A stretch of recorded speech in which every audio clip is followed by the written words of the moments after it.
नमस्कार, आप देख रहे हैं जनता टीवी। मैं हूं आपके साथ अमन त्रिपाठी। बुलेटिन में रुक करेंगे हिमाचल से जुड़ी कुछ अहम खबरों की ओर। हिमाचल कांग्रेस के बागी 6 नेताओं और 3 निर्दलियों ने दिल्ली में बीजेपी का दामन थाम लिया। सभी 6 नेताओं ने कैबिनेट मंत्री अनुराग ठाकुर और पूर्व सीएम जयराम ठाकुर की मौजूदगी में बीजेपी का दामन थामा। केंद्रीय मंत्री अनुराग ठाकुर ने पार्टी मुख्यालय में इन्हें पटका पहनाकर पार्टी में शामिल किया। इन विधायकों में हिमाचल में राज्यसभा चुनाव में क्रॉस वोट किया था, जिससे कांग्रेस कैंडिडेट हार गए थे। इन बागी विधायकों में सुजानपुर से राजेंद्र राणा, धर्मशाला से सुधीर शर्मा, लाहौल स्पीति से रवि ठाकुर, बड़सर से इंद्रदत्त लखनपाल, कुटलेहड़ से देवेंद्र कुमार भुट्टो और गगरेट से चैतन्य शर्मा शामिल हैं। जबकि निर्दलियों में देहरा से होशियार सिंह, नालागढ़ से केएल ठाकुर और हमीरपुर से आशीष शर्मा शामिल हैं। इस दौरान केंद्रीय मंत्री अनुराग ठाकुर ने कहा कि विधायकोों के बीजेपी में शामिल होने से पार्टी और मजबूत होगी। बीजेपी ने इन सभी को उपचुनाव में टिकट देने का भरोसा दिया है। विनम्र निवेदन है। इस वक्त हमारे साथ राजेंद्र राणा जी, क्या कहेंगे सर, भारतीय जनता पार्टी में शामिल हो गए, किस तरह की परिस्थिति है सर हिमाचल में, क्या भारतीय जनता पार्टी में शामिल? पूरा प्रदेश, पूरा देश जानता है कि आज पूरे देश में कांग्रेस की हालत क्या है। ना तो कांग्रेस का नेतृत्व है, ना प्रदेश में कोई सुनवाई है। और प्रदेश में जो है वो कांग्रेस की जो सरकार है उसमें गाड़ी जो है बैक गियर में चल रही है। कोई डेवलपमेंट नहीं हो रही है। जो लोगों के साथ कमिटमेंट करी हैं वो पूरी नहीं हो रही हैं। और मुझे लग रहा है कि सरकार जो है वो अब और पार्टी दोनों वेंटिलेटर पे हैं और पूरे देश में जो है पॉलिटिकल डिजास्टर कांग्रेस के लिए हो रहा है। सर, चुनाव भी जो है अब देखने को मिलते हुए नजर आएंगे, 6 सीटों पर घोषित कर दिए हैं। किस तरह की तैयारी या फिर किस तरह का कमिटमेंट भारतीय जनता पार्टी से भी मिला? देखिए, भारतीय जनता पार्टी में कोई भी आज तक ज्वाइन किया, उसको कमिटमेंट जो मिली है वो पूरी होती है। तो राजेंद्र राणा जी थे, कुछ और विधायक हैं, उनसे हम बातचीत करेंगे कि वो जो है किस तरीके से जो है बातचीत करते हुए जो है नजर आ रहे हैं। बिल्कुल, तो हम पहले कुछ और विधायकों से बातचीत करते हैं और वो किस तरीके से जो है बात करते हुए नजर आएंगे, क्या परिस्थितियां रही जो है भारतीय जनता पार्टी में शामिल होने से पहले, उनसे जो है हम बातचीत करेंगे। फिलहाल जो है सुधीर शर्मा जी हमारे साथ बात करने के लिए मौजूद है। हिमाचल प्रदेश में वरिष्ठ विधायक थे, अभी फिलहाल जो है भारतीय जनता पार्टी में शामिल हुए हैं। सर, किस तरह की परिस्थितियां रही भारतीय जनता पार्टी में शामिल होने से पहले? लगभग 1 महीने का जो है वनवास कहीं ना कहीं देखने को मिलता नजर आता, क्या कहेंगे? देखिए, 1.5 वर्ष हो गया है प्रदेश के अंदर। जब हम लोग चुन करके आए थे, बहुत सारी बातें जनता को कह करके आते हैं। पार्टी ने 10 गारंटियां रख दी और उसके बाद जब सत्ता में आ गए तो उन सारी चीज़ों से पीछे हट जाना और सरकार में चुने हुए जो विधायक हैं उनको पूछा नहीं जाना और जो मित्र मंडली है उनको कैबिनेट रैंक लगातार दिए जाने लगे। तो ऐसी परिस्थितियां जब पैदा हुई और उसके बाद राज्यसभा का चुनाव आया, उसमें जो उम्मीदवार थे वो प्रदेश के बाहर से आ गए और वो आ गए जिन्होंने राम मंदिर के विरोध में जो है वो मुकदमा उच्चतम न्यायालय में लड़ा है। तो उस समय सभी लोगों ने निर्णय लिया और उस निर्णय को स्वेच्छा से लिया है, दिखा करके मतदान किया। हम लोग जो हैं वो स्वेच्छा से आए हैं और हम चाहते हैं कि जिस तरह से देश आगे बढ़ रहा है, ये प्रदेश भी आगे बढ़ना चाहिए। छोटा पहाड़ी प्रदेश है, अपने संसाधन है नहीं और 24 घंटे आप प्रधानमंत्री को कोसते रहेंगे तो आपकी कौन मदद करेगा? सत्ता संगठन के विवाद के बीच में क्या वन मैन शो चलता हुआ नजर आ रहा था? बिल्कुल ऐसा ही था। और जो वन मैन शो तो वो होता है जहाँ कुछ डिलीवरेंस हो, तो वन मैन भी अगर बैठा ही रहे और अपने फ्रेंड सर्कल में ही वो उन्हीं से बात करता रहे तो वो तो फ्लॉप शो था। वो भी उस वन मैन शो को भी कह सकते हैं। कमान तक आवाज आपने पहुंचाने की कोशिश की? देखिए, कांग्रेस आला कमान के आज ये हालात हैं कि वहाँ सुनने वाला कोई नहीं है। एक व्यक्ति कोई निर्णय नहीं कर सकता है, तो कितने ही लोग हैं, सबकी अपनी अपनी राय बनती है। खिचड़ी जैसी पक गई है।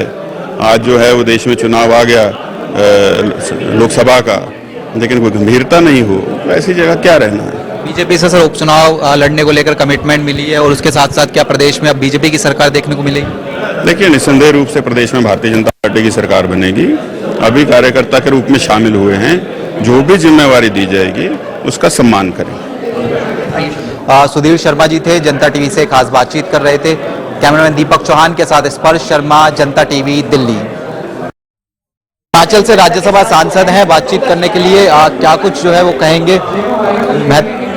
हिमाचल प्रदेश से विधायक हैं, बीजेपी में शामिल हुए हैं, राज्यसभा चुनाव में क्रॉस वोटिंग देखने को मिलती हुई जो है नजर आई थी। सर, किस तरीके से सर परिस्थितियां रही और क्या जो है कारण रहे कि सर अब भारतीय जनता पार्टी में जो है देख रहे हैं?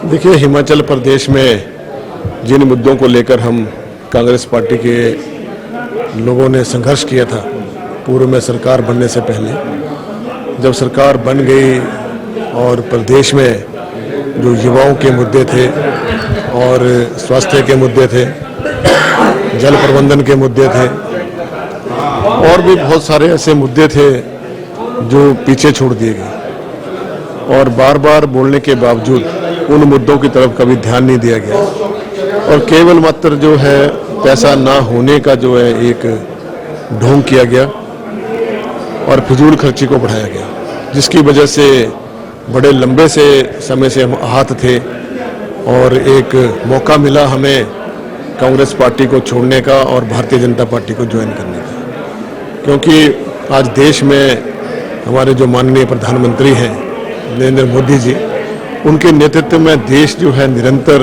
आगे बढ़ रहा है और यही नहीं है कि वो आगे बढ़ रहा है, उन्होंने जो एक हिंदू राष्ट्र के लिए जो एक योजनाएं लाई, राम मंदिर का प्राण प्रतिष्ठा करवाई और साथ में धारा 370 को जो खत्म किया, उससे निश्चित रूप से देश में एक बहुत बड़ा माहौल बना और आज राम अनुयायी होने के नाते काफ़ी लंबे समय से मेरा खुद का व्यक्तिगत विचार था कि मैं भारतीय जनता पार्टी ज्वाइन करूंगा। आज मौका मिला है तो आज ज्वाइन किया। सर कुछ इस प्रकार के भी आरोप लगातार लगते नजर आते थे या सरकार पर या फिर कहीं की सीएम पर कि जो कार्यकर्ता हैं विधायक उनकी जो है मान सम्मान जो है नहीं होता हुआ जो है नजर आता है, इसको लेकर क्या कहेंगे? सही बात है, जो विधायकों को, जो चुने हुए विधायकों को जिस तरीके की तरजीह दी जानी चाहिए थी, वहाँ कोई ना कोई एक जो संगठनात्मक और प्रबंधन जो होता है उसमें बहुत भारी चूक रही है। सर राज्यसभा चुनाव में किस तरह की परिस्थितियां थी सर, क्या कारण रहे कि सर जो है बीजेपी की जो उम्मीदवार थे उनको जो है वोटिंग होती है? देखिए, उसमें बहुत बड़ा एक कारण था जो मनु सिंघवी जी, जिनको कांग्रेस पार्टी के हाईकमांड ने राज्यसभा का चुनाव लड़ने के लिए अधिकृत किया था हिमाचल प्रदेश से, उनके प्रति हमारे जो एमएलएज थे या हिमाचल की जो जनता थी उनके अंदर बहुत रोष था। एक भारी व्यक्ति और जो व्यक्ति सुप्रीम कोर्ट में हिमाचल के हितों के खिलाफ लड़ाई लड़ता है उसको ही उन्होंने कैंडिडेट घोषित कर दिया, ये बहुत बड़ा कारण था। और हर्ष महाजन जी हमारे प्रदेश के थे और भी हमारे कद्दावर नेता थे जिनको राज्यसभा में भेजा जा सकता था, लेकिन हाईकमांड जो है वो भी किसी से चर्चा नहीं करता। कांग्रेस का जो हाईकमांड है ना वो सीनियर जो विधायक हैं उनसे कभी उन्हें चर्चा करने का ऐसा संदेश नहीं दिया, केवल मात्र हवा में सारी बातें की गई, जिस वजह से आक्रोश दिन पर दिन बढ़ता गया। सर एक सवाल ये कि अब चूंकि चुनाव घोषित हो गए हैं, 6 की 6 सीटों पर चुनाव लड़ेंगे, किस तरह की परिस्थिति है सर? बिल्कुल चुनाव में जाएंगे और जो परिस्थितियां रही हैं उनका पूरी तरह से जनता के बीच में उसको लेके जाएंगे और जनता को समझाएंगे कि हमें आखिरकार क्यों भारतीय जनता पार्टी ज्वाइन करनी है। सरकार बनती हुई नजर आएगी भारतीय जनता पार्टी? वो पहले चुनाव के बाद की बातें हैं। चलिए सर, बहुत बहुत शुक्रिया। तो विधायक साहब थे हमारे साथ बात करने के लिए।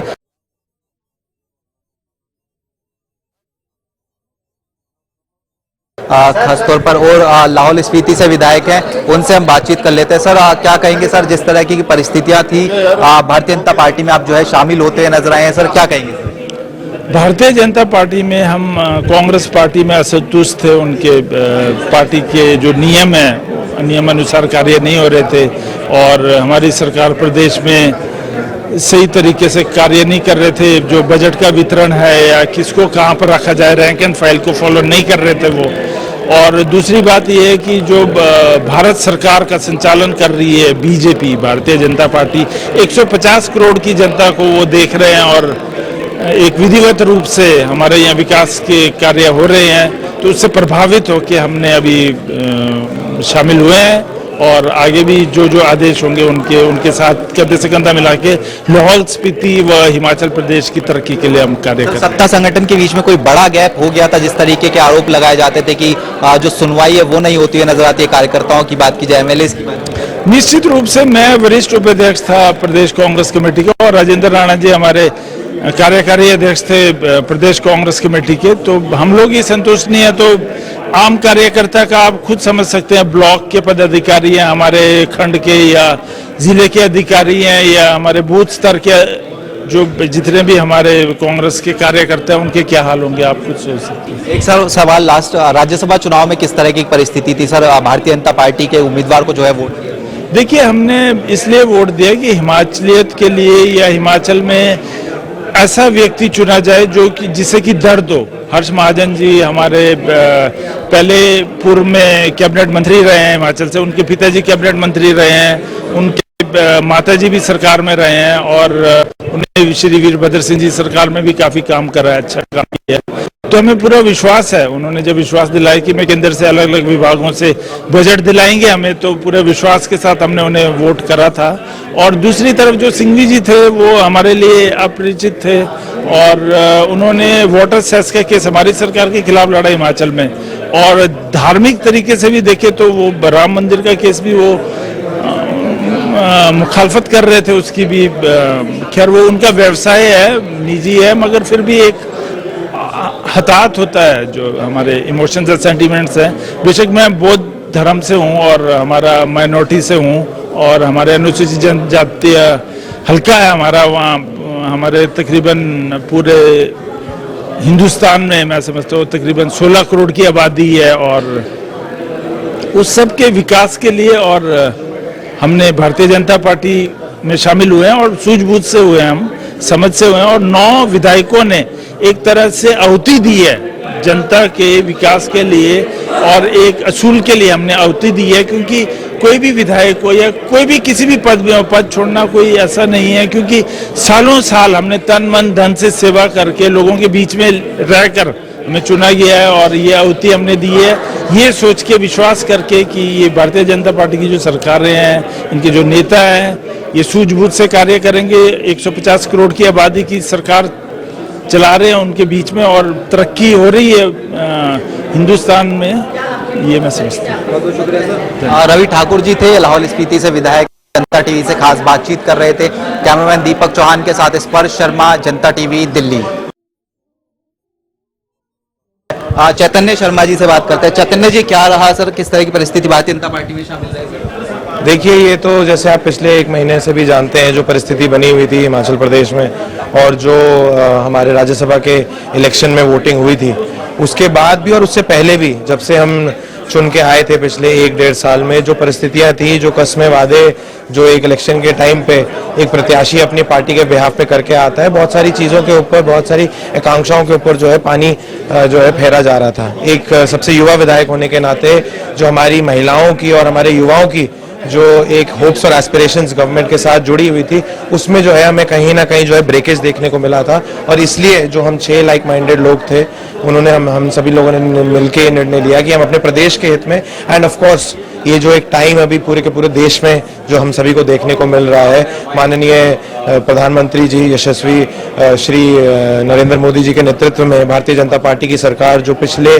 ऑलमोस्ट 1 डेकेड से काम कर रही है, जो विचारों के आधार पे जो है आगे विकास की गाथा पूरे देश भर में और हिमाचल प्रदेश में लिखी जा रही है, उसी का भी हम जो है एक हिस्सा बन रहे हैं। भारतीय जनता पार्टी के जो है हम सभी जो है, हमने एक कार्यकर्ता के रूप में जो है आज पार्टी भी ज्वाइन करी है। अपने निर्वाचित क्षेत्रों की जो महत्वाकांक्षाएं लोगों की हमारे साथ जुड़ी हुई है, हमारे कार्य के साथ जुड़ी हुई है, उनको भी आगे बढ़ावा देने के लिए जो है कार्यप्रणाली पर सवाल थे, सीएम की कार्यप्रणाली पर सवाल थे। हम देखते हैं कि सत्ता संगठन के बीच में जो है कहीं सामंजस्य देखने को नहीं मिलता। देखिए, बहुत सारी चीजें जो है क्लियर शब्दों में जो है आगे आने वाले वक्त में भी बात अभी करी जाएगी। हमारा जो खुद की सदस्यता का मामला था वो कोर्ट में विचाराधीन था, बहुत सारी बातें नहीं रखी हम पा रहे थे, परंतु मैंने भी जब अपना वक्तव्य 1-2 बारी रखा तो इसी सेम एग्जैक्ट बात पर हमने बात करी कि जहां पर जो गारंटीज, फॉर एग्जांपल 10 गारंटियों की हम बात करते हैं, हम लेके गए थे जनता के बीच में, उसके आधार पर हमने वोट मांगा, चाहे वो 1500 की बात हो, चाहे वो युवाओं को रोजगार के अवसर प्रदान करने की बात हो, कहनी और करनी में जो है बहुत बड़ा जो है अंतर देखने को मिल रहा था।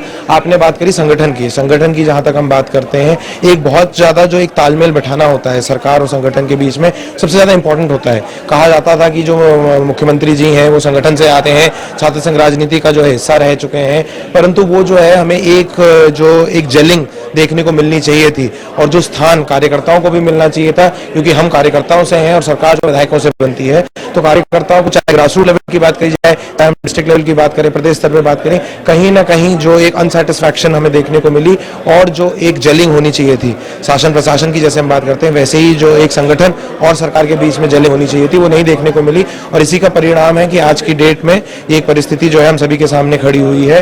And I don't see this government functioning for very long. आगे आने वाले दिनों में जैसे ही हम सारे 9 विधायकों का जो है आगे आने वाले इलेक्शन भी होगा, हम 6 कांग्रेस के एक्स एमएलएज और जो 3 हमारे निर्दलीय विधायक हैं, उसके बाद जो है एक स्ट्रांग मजबूत सरकार जो है भारतीय जनता पार्टी के नेतृत्व में बनेगी। एक सवाल सर, राज्यसभा चुनाव में किस तरह की परिस्थिति थी कि बीजेपी के कैंडिडेट को वोट देना पड़ा? देखिए, हमने तो हिमाचल की हिमाचलियत को बचाने के लिए जो है माननीय हर्ष महाजन जी को जो है वोट किया है। उनका आप इतिहास उठा के देखिए, he has been a former 2 term cabinet minister Congress party की सरकार में, राजा वीरभद्र की सरकार में जो है हर्ष महाजन जी जो है मंत्री रह चुके हैं। हमने हिमाचल की हिमाचलियत को मद्देनजर रखते हुए जो है ये निर्णय लिया। अभिषेक मनु सिंघवी जो है वो एक बहुत ही रिस्पेक्टेड जो है सीनियर एडवोकेट है। मैं खुद एडवोकेसी के प्रोफेशन से आता हूं, परंतु जब आप किसी एक प्रदेश से राज्यसभा में भी जो है एक आप रिप्रेजेंटेशन भेजते हैं, तो क्या आपकी आकांक्षाएं हैं प्रदेश के लोगों की, क्या महत्वाकांक्षा है, क्या सोच है, उसके साथ मेल मिलाप होना बहुत जरूरी है। एक तरफ आप देखते हैं कि जो बड़ी बड़ी कंपनियों ने जो वाटर सेस सुखविंदर सुक्खू जी की सरकार ने लगाया था, उसके अगेंस्ट जो केस है एक बड़ी जानी मानी कंपनी के लिए, वो अभिषेक मनु सिंघवी जी ने ही लड़ा था। जैसे अभी माननीय सुधीर शर्मा जी ने बात करी कि लंबे अरसे के लिए जो राम मंदिर का केस जो सबकी जो है एक आस्था के साथ जुड़ा हुआ जो है एक बहुत महत्वपूर्ण मुद्दा है, उसमें भी हमने अभिषेक मनु सिंघवी जी को दूसरी तरफ जो है केस को लड़ते हुए भी देखा। तो कहीं ना कहीं जो एक सोच है युवा होने के नाते, आज हम बात करते हैं 21st सेंचुरी में इंडिया जो है 5th लार्जेस्ट इकोनॉमी है पूरे के पूरे विश्व भर में। तो अगर हमें विद एडवेंट ऑफ टाइम आगे बढ़ना है, एक सोच विचारधारा जो है युवाओं को आगे जो है सशक्त करने की, महिलाओं को जो है बढ़ावा देने की, उसमें माननीय हमारे जो प्रधानमंत्री जी हैं माननीय नरेंद्र मोदी जी, जो उनकी सोच है उस विचारधारा पे आगे चलना और उन्हीं चीज़ों को जो है आगे लेके चलना हिमाचल प्रदेश में बहुत ज़्यादा ज़रूरी है। और वी हैव टू एंश्योर कि जो लोगों की कहनी और करनी है खासकर राजनीति में, उसमें संतुलन बना रहे, और इसी क्रम में जो है हमने ये निर्णय लिया है। बहुत बहुत धन्यवाद। शर्मा जी थे, जनता टीवी से खास बातचीत कर रहे थे। कुछ और विधायकों से हम जो है बातचीत करेंगे कि वो हिमाचल प्रदेश में राज्यसभा चुनाव से हुए चुनावी प्रकरण के बीच एक नया मोड़ आया, जब 6 कांग्रेस के बागी नेता और 3 निर्दलीय विधायक इस्तीफा देने के बाद बीजेपी में शामिल हुए। इसको लेकर प्रदेश की सुक्खू सरकार में कैबिनेट मंत्री यादवेंद्र गोमा, सीपीएस संजय अवस्थी और विधायक संजय रतन ने संयुक्त प्रेस वार्ता की। इस दौरान कांग्रेस नेताओं ने सरकार के पूरे 5 साल चलने का दावा किया, साथ ही प्रदेश में खाली हुई 9 विधानसभा सीटों पर जीत हासिल करने की भी बात कही। इस मौके पर कांग्रेस नेताओं ने कांग्रेस से बागी हुए नेताओं और निर्दलीय विधायकों पर भी निशाना साधा। हिमाचल प्रदेश में राजनीतिक उथल पुथल के बाद अब विधानसभा से 9 विधायकों की विधायकी चली गई है और उसके बाद अब भाजपा का कुनबा बढ़ रहा है और भाजपा में शामिल होने का सिलसिला जो है शुरू हो गया है। भाजपा का ये दावा है कि सरकार जल्द ही अल्पमत में जाएगी और उसके साथ ही और भी कांग्रेस के कई विधायक, यहाँ तक कि मंत्री भी भाजपा के संपर्क में है और जल्द ही भाजपा में शामिल हो सकते हैं। इस पर बात करने के लिए हमारे साथ मौजूद हैं हिमाचल प्रदेश सरकार यानी कांग्रेस सरकार के मंत्री यादवेंद्र सिंह गोमा। यादवेंद्र जी, ये दावा कितना इसको सही माने कि कांग्रेस के कई ऐसे विधायक और मंत्री अब भाजपा में शामिल हो सकते हैं? देखिए, ऐसा तो कोई देखने को ध्यान में ऐसा कोई मामला नहीं आया है और 34 के 34 विधायक कांग्रेस पार्टी के साथ है और जो लोगों ने मान सम्मान 1 वर्ष पूर्व इन सभी एमएलएज को दिया था, तो सब लोग जो हैं 5 साल के लिए निर्वाचित होते हैं, तो सब 34 के 34 विधायक उस मैंडेट का जो है वो मान सम्मान करते हैं। और जहां तक विधायकों और मंत्रियों की बात है, उसमें मेरा भी नाम कहीं ना कहीं जो है वो जोड़ा जा रहा है, लेकिन मैं आपके चैनल के माध्यम से ये बताना चाहूँगा कि मुझे तो किसी ने कोई संपर्क नहीं किया है और न जाने कौन ऐसा मेरा शुभ चिंतक है जो बार बार जो है इस बात को जो है उठा रहा है। 6 बागी विधायक हो जाना और सरकार के विरुद्ध जाकर जो है वो क्रॉस वोट कर देना, असंतुष्टि जाहिर उनकी तरफ से की गई। उनका ये कहना है कि सरकार जो है वो बिल्कुल उनको प्रताड़ित कर रही है और पूरी तरह से उनको खत्म करने की कोशिश की जा रही है। उनके विधायकों के जो अपने काम होते हैं वो भी काम नहीं होते। देखिए, मैंने पहले भी कहा कि परिवार में अगर 2 बेटे हों, अगर हाथ ही देखें तो 5 उंगलियां जो है वो बराबर नहीं हो सकती। माननीय मुख्यमंत्री जी ने प्रयास किया है और जल्द ही आपके सामने जो है पिछले 15 महीनों का लेखा जोखा जो है वो आपके बीच में भी रखा जाएगा, उनके संबंधित विधानसभा क्षेत्र के लोगों के बीच में बांटा जाएगा।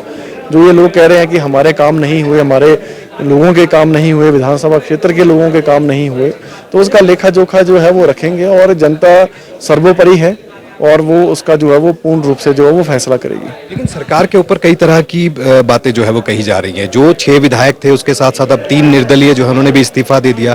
वो भी लगातार ये बात कह रहे हैं कि निशाना बनाया जा रहा है, केस फर्जी तरीके से बनाए जा रहे हैं, दर्ज किए जा रहे हैं और यहाँ तक कि उनके परिवार को भी प्रताड़ित यहाँ पर किया जा रहा है। नहीं, ऐसा नहीं है। अगर आप तीनों निर्दलियों की अगर आप बात कर रहे हैं तो मैं आपको ये माध्यम से ये बताना चाहूँगा कि जो हमारे 3 निर्दलीय हैं वो तो भारतीय जनता पार्टी पृष्ठभूमि से ही आते थे और होशियार सिंह जी भारतीय जनता पार्टी से संबंध रखते हैं। निर्दलीय जो हैं हमारे आशीष जी वो भारतीय जनता पार्टी से संबंध रखते हैं। उनको तो कांग्रेस पार्टी ने टिकट भी ऑफर किया था लेकिन उन्होंने मना किया। तो केएल ठाकुर जी भारतीय जनता पार्टी से संबंध रखते हैं, टिकट नहीं मिली, इंडिपेंडेंट चुनाव लड़े। तो उनका तन तो यहाँ था लेकिन मन जो है वो भारतीय जनता पार्टी में ही था। लेकिन अगर ऐसी संभावना थी तो पिछले 15 महीने पहले वो भारतीय जनता पार्टी में चले जाते, लेकिन 15 महीने पिछले उन्होंने पूरे अपने निजी रूप से काम भी करवाए, अपने विधानसभा क्षेत्रों के लोगों के काम भी कराए, नई घोषणाएं भी कराई, नए योजना परियोजना भी लाए। लेकिन दुर्भाग्य ये रहा कि वो जो है वो कांग्रेस पार्टी का दामन छोड़ के जो भारतीय जनता पार्टी में गए। लेकिन ये जो बात 6 बागी कह रहे थे, 3 जो निर्दलीय अब जिन्होंने इस्तीफा दे दिया, ये बात भी यही कह रहे थे कि सरकार से नाखुश हैं। लेकिन जो प्रतिभा सिंह है, प्रदेश अध्यक्ष हैं, आप मंत्री हैं खुद, किस तरह से उनके बयान को देखा जाए कि मुख्यमंत्री की तरफ से तरजीह जो है वो नहीं दी जा रही है, ऐसे कार्यकर्ताओं को, नेताओं को जो डिजर्व करते थे कि उनको सरकार बनने के बाद उसमें स्थान मिलना चाहिए, वर्कर जो है वो नाखुश हैं। एन चुनाव से पहले उनका ये बयान आना कि वर्कर्स नाखुश हैं और उसके बाद वो चुनाव भी नहीं लड़ना चाहती मंडी से। ये तो जवाब जो है इसका माननीय मुख्यमंत्री जी और प्रदेशाध्यक्ष जी दे सकते हैं। मैं उस स्तर पे नहीं हूँ कि मैं इस बात का जवाब दे सकूं, लेकिन माननीय मुख्यमंत्री जी और प्रदेशाध्यक्ष जी अगर आप कोई भी मीटिंग देखें, दोनों सामूहिक रूप से जो है वो साथ होते हैं और मंच साझा करते हैं। और कोई भी अगर सरकार और संगठन में अगर कोई बात हो तो वो यहाँ पर मंच पे भी रखी जाती है, उसका समाधान भी किया जाता है। और उन्होंने किस परिवेश को देखते हुए उन्होंने बात रखी है, मैं इसके बारे में नहीं बता सकता। मनोबल टूटता है कहीं ऐसे कार्यकर्ता का जो जमीनी स्तर पर काम करता है पार्टी के लिए, सरकार बनाने के लिए या सांसद बनाने के लिए? देखिए, मैं पहले ही कहा कि हर किसी की उम्मीदें जो है वो जब सरकार बनती है तो उम्मीदें जो हर किसी से जो है वो हर किसी की जो है वो सरकार से हो जाती हैं, लेकिन संभव नहीं हो पाता कि सबकी उम्मीदों पे खरा उतरा जा सके। 75 लाख की आबादी है, उसमें 75 लाखों लोगों को जो है सेटिस्फाई करना आज की तारीख में, यहाँ नहीं कि कांग्रेस की सरकार है तो वो नहीं कर पा रही है, भारतीय जनता पार्टी की सरकार है वो भी नहीं कर पाएगी। लेकिन अपनी ओर से हर पार्टी, हर सरकार प्रयास करती है कि जो योजनाएं हैं, परियोजनाएं हैं, उनको जो है लोगों के बीच में धरातल में लाया जाए और अपने पार्टी के कार्यकर्ता हैं उनकी उम्मीदों को भी पूरा किया जाए। ठीक बात है कि किसी व्यक्तिगत या किसी कुछ व्यक्ति होंगे जो हमारे कांग्रेस पार्टी के कर्मठ कार्यकर्ता हैं, उनकी उम्मीदें पूरी नहीं हुई हैं, लेकिन अभी सरकार को भी 14 महीने हुए हैं, अभी कार्यकाल 5 साल का है, तो ऐसा नहीं है कि सबका पार्टी जो है वो मान सम्मान रखती है और समय अनुसार जो है उनको मान सम्मान जो है वो मिलेगा। हिमाचल में तो अब 9 उपचुनाव होने हैं, 4 आपके जो है वो लोकसभा के चुनाव हैं, पार्टी कितनी तैयार? देखिए, मैं तो जिला कांगड़ा से संबंध रखता हूँ। जिला कांगड़ा चंबा से जो है हमारा पूर्ण रूप से तैयारी है और आए दिन जो है वो अपने स्तर पर जो है विधानसभा क्षेत्र में हमने शुरुआत की है। और जाहिर सी बात है कि अब जो है एक विधानसभा का चुनाव भी जिला कांगड़ा में होगा। सब 15 में से 10 विधायक हमारे कांग्रेस पार्टी के हैं, 10 के 10 विधायक अपने अपने विधानसभा क्षेत्रों में काम करेंगे और जो उपचुनाव है उसमें भी जो है वो निसंदेह रूप से काम करेंगे। और आने वाले समय में जो भारतीय जनता पार्टी की जन विरोधी नीतियां हैं, जो 5 साल कांगड़ा चंबा लोकसभा से हमारे सांसद गैर मौजूद रहे, वो सब जानते हैं, लोग जानते हैं और अच्छा बुरा अपना समझते हैं। तो आने वाले समय में जो है कांग्रेस पार्टी के पक्ष में जो है मतदान होगा। बहुत शुक्रिया हमसे बात करने के लिए। तो ये थे यादविंदर गुमा, हिमाचल कांग्रेस सरकार में मंत्री। साफ तौर पर कह रहे हैं कि अब विधायक दल जो है वो कांग्रेस का पूरी तरह से मजबूत है और ऐसे में कोई अब संदेह नहीं है इसमें कि अब ये बीजेपी जो है उसमें शामिल होने की कोई बात नहीं है। और ऐसे में मजबूती के साथ अब अगला चुनाव, चाहे वो उपचुनाव की अगर बात हो या फिर सांसद का जो चुनाव जो होना है, लोकसभा का चुनाव होना है, उसमें अपनी पूरी भूमिका के साथ जो है अब चुनाव लड़ने जा रहे हैं। कैमरा पर्सन रोशन के साथ विकास शर्मा, जनता टीवी, शिमला। बुलेटिन में फिलहाल के लिए सिर्फ इतना ही। कहीं जाएगा नहीं। जनता टीवी पर खबरों का सिलसिला रहेगा जारी। तब तक के लिए नमस्कार।